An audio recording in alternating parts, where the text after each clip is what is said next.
Hello my cute farmer family, welcome back to my channel Sam Farmer Education. क्या हाल चाल है दोस्तों? उम्मीद करता हूँ अच्छे होंगे। Hello my cute farmer family, कैसी चल रही है आप लोगों की DSSB फार्मासिस्ट की तैयारी? उम्मीद करता हूँ अच्छे से तैयारी चल रही होगी और आगे भी उम्मीद है आप अच्छे से अपनी तैयारी करते रहेंगे। आज हम डिस्कस करेंगे आपका DSSB pharmacist previous year questions का पार्ट 2। अगर आपको जो है DSSB फार्मासिस्ट का पार्ट 1 देखना है प्रीवियस ईयर क्वेश्चंस का, तो आप इस वीडियो के लास्ट में जाकर उसमें जो मैं लिंक दे दूंगा उस पर आप क्लिक करके इस वीडियो को देख सकते हैं। और साथ में जो है वहाँ पे आपको जो है सब्सक्राइब का बेल आइकन भी दिया गया, तो आपसे रिक्वेस्ट है कि प्लीज़ अगर आपने सब्सक्राइब नहीं किया है तो प्लीज़ चैनल को सब्सक्राइब कर लें, उसके बाद जो है वीडियो को देखें। तो दोस्तों शुरू करते हैं आपका फार्मासिस्ट प्रीवियस ईयर का जो है पार्ट 2। क्वेश्चन नंबर 36 क्या है? एक्वाल्यूरिक इज टाइप ऑफ। ये आपका DSSB फार्मासिस्ट 2016 में पूछा गया है कि एक्वाल्यूरिक इज ए टाइप ऑफ। एक्वाल्यूरिक किस चीज़ का टाइप है? ठीक है, तो ये जो होता है आपका एनीमिया से रिलेटेड है। एनीमिया मतलब होता है आपका जो ब्लड में जो है RBCs की कमी हो जाती है, तो उसको एनीमिया बोलते हैं। तो यानी कि ये टोटली ब्लड से रिलेटेड है। एक्वाल्यूरिक जो है आपका ब्लड से रिलेटेड है। ठीक, तो इसमें जो ऑप्शन दिए हुए हैं वो है आपका हीमोलिटिक जॉन्डिस, ऑप्शन बी है toxic jaundice, option C obstructive jaundice and option D है आपका एमोबिक जॉन्डिस। तो जैसे कि आपको पता है हीमो मतलब होता है ब्लड, ठीक है। तो मैंने क्या बताया कि एनीमिया जैसी प्रॉब्लम होती है, तो एनीमिया जो है ब्लड से रिलेटेड है ना, तो ये हीमो मतलब हो गया ब्लड। तो आपका जो एक्वाल्यूरिक है ये जो है हीमोलिटिक जॉन्डिस से रिलेटेड है। तो ऑप्शन ए होगा आपका हीमोलिटिक जॉन्डिस। तो इसका करेक्ट आंसर अगर होगा तो इसका करेक्ट आंसर होगा आपका option number A haemolytic jaundice. Acholuric is a type of haemolytic jaundice. ठीक, फिर आते हैं आपका क्वेश्चन नंबर 37 पे। Biotin has a strong affinity for. ये आपका DSSB फार्मासिस्ट 2016 में पूछा गया है। Biotin has a strong affinity for. जो बायोटिन होता है उसकी जो एफिनिटी होती है वो किसके लिए स्ट्रॉन्ग होती है? तो इसमें जो ऑप्शन नंबर ए है वो है आपका ग्लूटामिक एसिड, ऑप्शन बी है आपका isonicotinic acid hydrazide and option C is avidin and option D is alpha keto acid. तो जो बायोटिन होता है उसकी जो एफिनिटी होती है वो स्ट्रांग होती है आपका ऑप्शन नंबर सी एविडीन के लिए। तो इसका करेक्ट आंसर होगा ऑप्शन नंबर सी एविडीन। फिर आते हैं क्वेश्चन नंबर 38 पे। The formation of blood clots with in the blood veins primarily in the lower extremities is called. ये आपका पूछा गया है DSSB फार्मासिस्ट 2019 में। तो इसके ऑप्शन है आपका deep vein thrombosis, option B है आपका कार्डियोमायोपैथी, ऑप्शन सी है CHF यानी congestive heart failure and option D is chronic heart failure.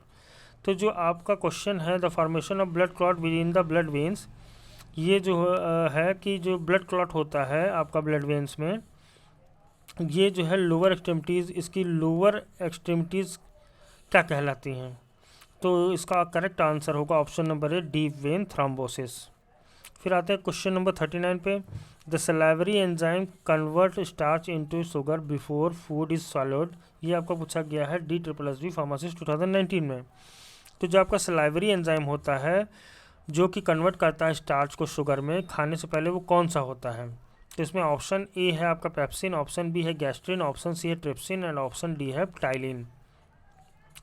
तो जो आपकी लार में जो एंजाइम होता है जो कि कन्वर्ट करता है स्टार्च को शुगर में, वो कौन सा होता है जो कि हम निगलने से पहले आप जो खाना खाते हैं उसको निगलने से पहले ही वो स्टार्च को जो है शुगर में कन्वर्ट कर देता है?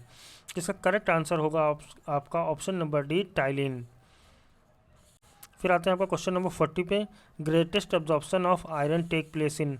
ये आपका पूछा गया DSSB फार्मासिस्ट 2019 में। तो इसमें ये पूछा गया है कि आयरन का जो है सबसे ज़्यादा एब्जॉर्प्शन कहाँ पे होता है, किस जगह पे होता है? तो इसका जो ऑप्शंस दिए हुए हैं वो है option A is descending colon, option B is duodenum, option C is stomach and option D is transverse colon.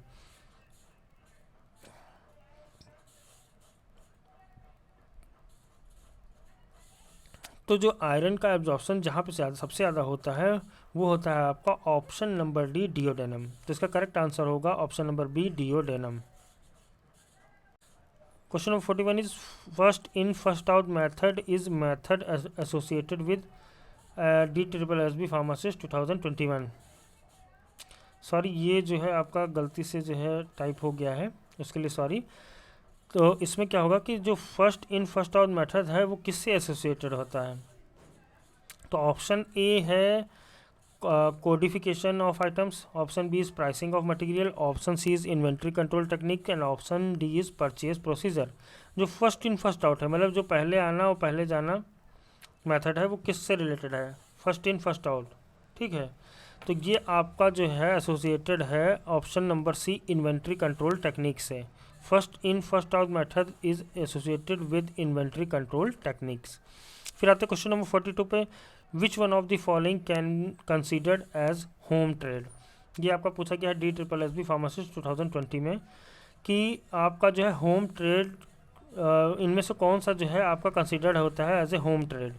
तो इसमें ऑप्शन है, एक option A export trade, option B is import merchant, option C is foreign agent and option D is manufacturer. तो इसका correct answer होगा जो manufacturer आपका होता है वो होता है होम ट्रेड की तरह कंसिडर्ड होता है, ठीक। तो इसका करेक्ट आंसर होगा ऑप्शन नंबर डी, मैन्युफैक्चरर। फिर आता है क्वेश्चन नंबर 43 पे, which of the following is a book of secondary entry है। तो इनमें से कौन सी जो है बुक है वो आपकी सेकेंडरी एंट्री के लिए यूज़ होती है, ठीक। तो ये जैसे फर्स्ट एंट्री की जाती है आपका रजिस्टर्ड वगैरह में, फिर आपकी जो है सेकेंड एंट्री लेज़र वगैरह में की जाती है, फिर थर्ड एंट्री होती है। एंट्री का मतलब क्या है कि जैसे कौन सा प्रोडक्ट आया या गया या इन सब चीज़ों का लेखा जोखा होता है। तो इसमें option A is 2 column cash book, option B is journal, option C is ledger and option D is cash book. तो इसका करेक्ट आंसर होगा ऑप्शन नंबर सी, लेज़र।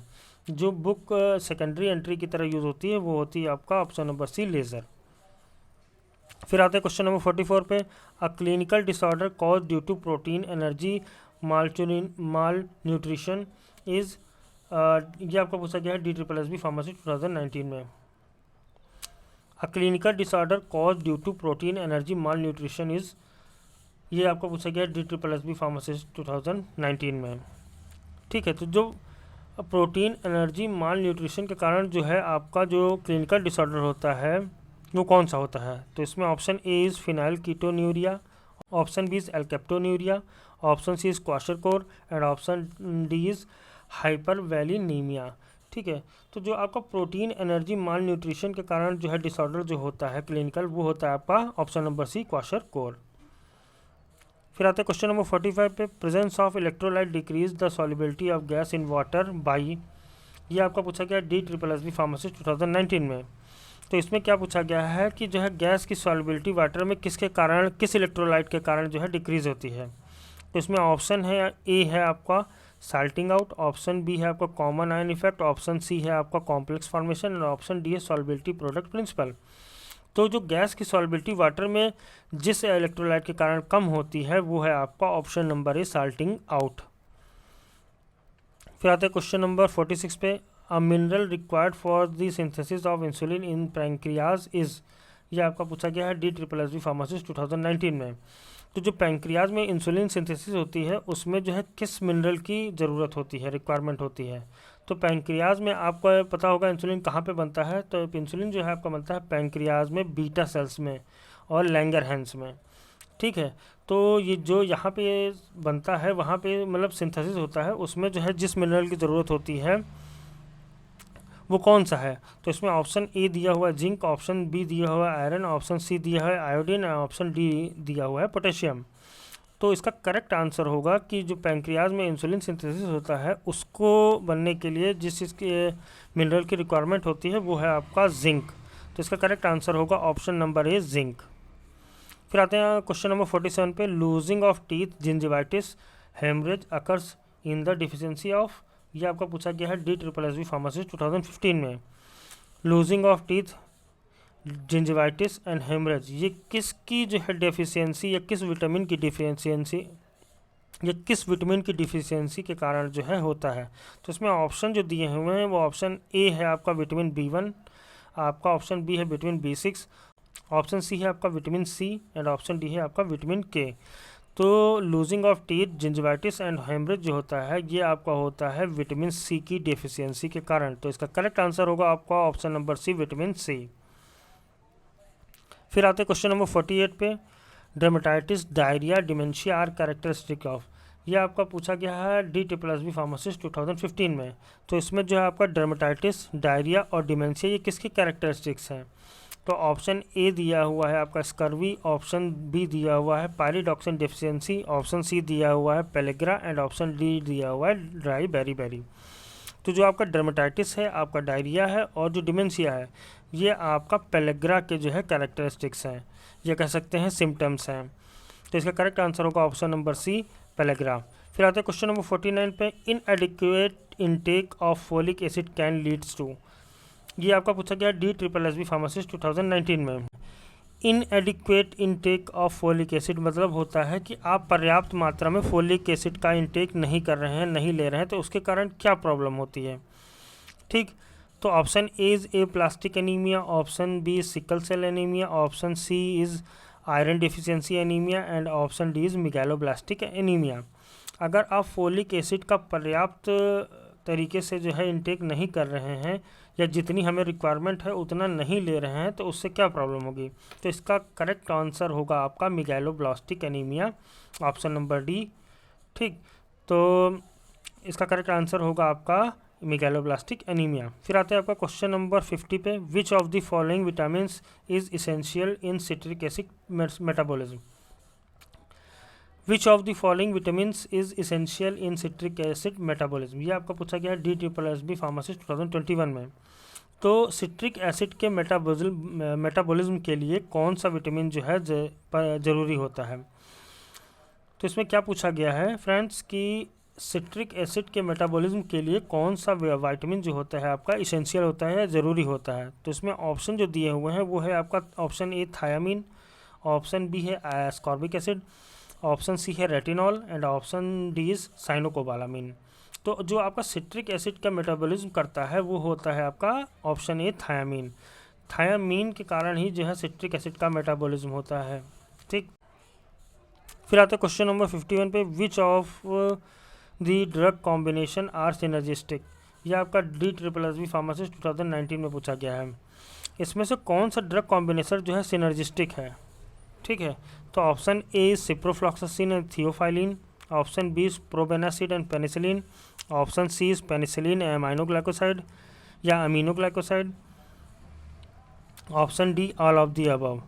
तो इसमें से जो ड्रग कॉम्बिनेशन जो है सिनर्जिस्टिक कॉज करता है वो है आपका option number B, probenecid and penicillin. तो इसका करेक्ट आंसर होगा आपका प्रोबेनासिड एंड पेनिसिलिन। फिर आते क्वेश्चन नंबर 52 पे, indicate the non narcotic analgesic which lack an anti inflammatory effect. ये आपका पूछा गया है DSSB फार्मासिस्ट 2015 में। इसमें हमें नॉन नार्कोटिक एनाल्जेसिक बताना है जो कि जिसमें जो है एंटी इन्फ्लेमेटरी इफेक्ट काफ़ी ज़्यादा कम होता है।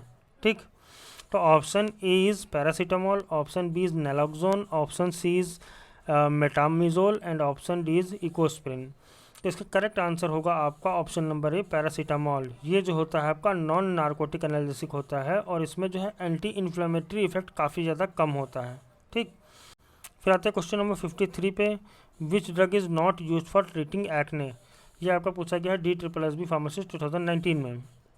तो इसमें से कौन सी ड्रग जो है यूज़ नहीं होती है एक्ने के ट्रीटमेंट के लिए। एक्ने मतलब होता है मुहासे जो देखते हैं आप चेहरे पे निकल आते हैं उनके लिए।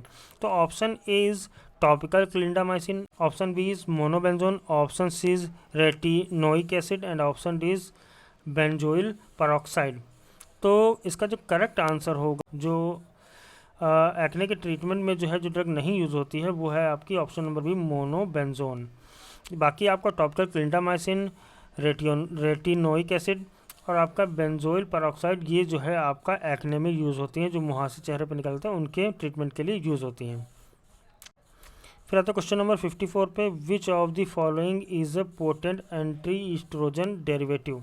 ये आपका पूछा गया है DSSB फार्मासिस्ट 2019 में। इसमें से कौन सी जो है आपकी पोटेंट एंटी ईस्ट्रोजन डेरिवेटिव है। ठीक, तो इसमें ऑप्शन ए दिया हुआ है आपका मेजेस्ट्रॉल, ऑप्शन बी दिया हुआ है आपका टाइमोक्सिफेन एंड ऑप्शन सी दिया हुआ है मेस्ट्रानॉल, ठीक। Option D triamcinolone. तो पोटेंट एंटी एस्ट्रोजन डेरिवेटिव पूछा गया है इसमें कुल मिला के क्वेश्चन में। तो आपका पोटेंट एंटी एस्ट्रोजन डेरिवेटिव कौन सा है इसमें, ये पूछा गया है। तो इसका करेक्ट आंसर होगा option number B टाइमोक्सिफेन।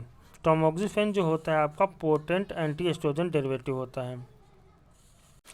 Question number 55 क्या है, allergenicity studies are performed by an, ये आपका पूछा गया D triple S B pharmacist 2018 में। Option A is in vitro cytogenic genetic assay, option B is in vivo micronucleus assay, option C is dermal toxicity study and option D is guinea pig maximisation test. तो आपका जो है एलर्जेंसिटी studies जो होती है वो perform होती है option number D guinea pig maximisation test के द्वारा, ठीक है। तो इसका करेक्ट आंसर होगा ऑप्शन नंबर डी। फिर आते हैं आपका क्वेश्चन नंबर 56 पे, metronidazole can be used for, ये आपका पूछा गया है D triple S B pharmacy 2019 में। जो मेट्रोनिडाजोल होती है ये यूज होती है किसके लिए, तो option A is round worm, option B is hook worm, option C is giardiasis and option D is kala azar, ठीक। तो मेट्रोनिडाजोल जो है यूज होती है आपका ऑप्शन नंबर डी काला अजहर के लिए, ठीक। फिर आते हैं क्वेश्चन नंबर 57 पे, choose the drug used for the amoebosis treatment, ये आपका पूछा गया है D triple S B pharmacist 2015 में। तो वो ड्रग हमें बतानी है जो एम्बोसिस को ट्रीटमेंट में यूज, एम्बोसिस के ट्रीटमेंट के लिए यूज़ होते हैं। तो option A is iodoquinol, option B is pyrazinamide and option C is mefloquine and option D is nitrofurantoin. तो जो आपका एमोबियासिस ट्रीटमेंट में जो है ड्रग यूज़ होती है वो होती है आपकी option number A iodoquinol. Question number 58 पे आते हैं, the drug inhibiting viral DNA synthesis, ये आपका पूछा गया D triple S B pharmacist 2015 में। तो वो ड्रग बतानी है जो इनहिबिट कर देती है वायरल डीएनए सिंथेसिस को। तो option number A is saquinavir, option A is saquinavir, option B is amantadine, option C is interferon and option D is acyclovir. तो जो एसाइक्लोवीर होती है वो क्या करती है आपकी, इनहिबिट कर देती है डीएनए सिंथेसिस को। इसका करेक्ट आंसर होगा आपका ऑप्शन नंबर डी एसाइक्लोवीर। फिर आते हैं क्वेश्चन नंबर 59 पे, which drug is effective in psoriasis, ये आपका पूछा गया है D S S B pharmacist, sorry ये आपका पूछा गया है D triple S B pharmacist 2019 में। वह ड्रग जो कि आपका इफेक्टिव होती है सोरियासिस में। अब सोरियासिस क्या होता है, सोरियासिस क्या होता है आपका, उसके बारे में भी आपको जानकारी होनी चाहिए। हाँ, विच drug is effective in psoriasis. अब सोरियासिस है क्या, सोरियासिस जो है ये एक स्किन डिजीज़ होती है, इसको कह सकते हैं कि ये स्किन डिजीज़ होती है। इसमें क्या होता है कि जो है सेल्स जो होती हैं ये इनमें जो है ईचिंग होती है और ड्राई पैचेस बन जाते हैं, ठीक है। ये जो होती है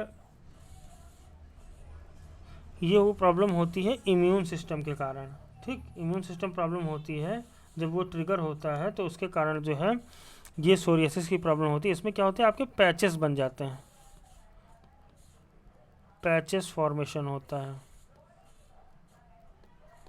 और जो ये पैचेस होते हैं ये ईचिंग कॉज करते हैं, आपका जो है ईचिंग कॉज करते हैं। तो उसमें जो कौन सी ड्रग इफेक्टिव है सोरियासिस में उसके बारे में, option A is tazarotene, option B is ketoconazole, option C is resorcinol and option D is thymol. तो जो आपका सोरियासिस में जो है ड्रग इफेक्टिव होती है वो होती है आपकी ऑप्शन नंबर ए ट्राजारोटीन। तो इसका करेक्ट आंसर होगा आपका ट्राजारोटीन। अब आते हैं क्वेश्चन नंबर 60 पे, लास्ट क्वेश्चन है ये आपका, penicillin V also known as, ये आपका D triple S B pharmacist 2019 में पूछा गया है कि पेनिसिलिन वी को और किस नाम से जानते हैं। तो इसका ऑप्शन जो है वो आपका है बेंजिल पेनिसिलिन, ऑप्शन बी है आपका बेंजाथीन पेनिसिलिन, ऑप्शन सी है आपका dimethyl phenyl penicillin and option D है फिनॉक्सीमिथाइल पेनिसिलिन। तो फ्रेंड्स याद रखिएगा पेनिसिलिन वी को हम बोलते हैं फिनॉक्सीमिथाइल पेनिसिलिन, इसको जो है पेनिसिलिन वी को फिनॉक्सीमिथाइल पेनिसिलिन भी बोला जाता है। तो इसका करेक्ट आंसर होगा option number D phenoxy methyl penicillin. तो फ्रेंड्स ये थे आपके DSSB फार्मासिस्ट के प्रीवियस ईयर के क्वेश्चंस।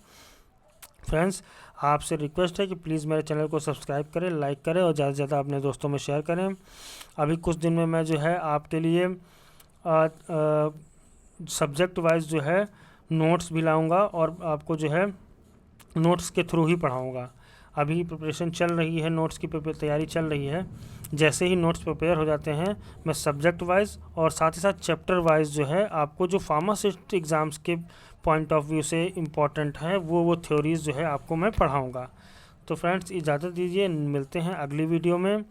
और इस वीडियो का मतलब जो DSSB फार्मासिस्ट का जो पार्ट 1 था ये आपको अभी यही लिंक में देखिएगा, साइड में कॉर्नर में बॉक्स में मिल जाएगा। जो आपके राइट साइड में जो है एक चैनल का आइकन होगा, उस पर जो है क्लिक करके आप मेरे चैनल को सब्सक्राइब भी कर सकते हैं। तो रिक्वेस्ट है प्लीज़ सब्सक्राइब करें और अपने फ्रेंड्स में ज़्यादा से ज़्यादा शेयर करें। थैंक यू, मिलते हैं अगली वीडियो में। Have a good day.